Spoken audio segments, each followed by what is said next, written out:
जे मोदी सरकार दिता ते सारखे गॅरंटी दिना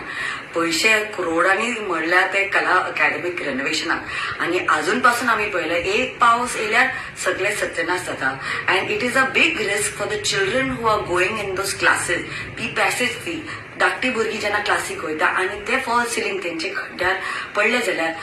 who will take accountability of this? And I think so this is the time now we have to ask Mr. Govind Gowde, who is the art and culture minister, की तुवें promise केला आमचे ती कला academy म्हणून सारखी बरी जातली आणि काय त्रास जावचे ना अजून पासून इफ यू सी आउटसाइड जे आउटडोर कला अकॅडमीचे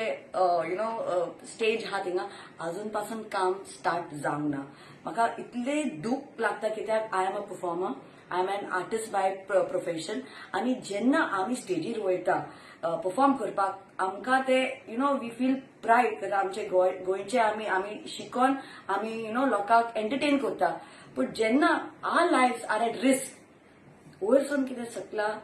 कोण आर्टिस्टाचेर पडत जाल्यार नाजाल्यार भुरग्याचेर पडत जाल्यार who is going to take that accountability? And this is a question that we need to ask. Mr. Govind Gowde, you have only given us fake promises. You have to be targeted now because you have promised the people. And if this false ceiling has fallen down with one rain,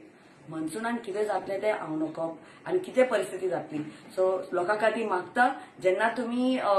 क्लासीसाक वता मातशें helmet घालून तुमी वचात आतां helmet रोडाचेरूच न्हू पूण जे construction आनी रेनोवेशन जाला कला अकॅडमीचे नाजाल्यार बीजेपीचे whatever work they have done please helmet घालात because your life is at risk and safety is not assured by the BJP government thank you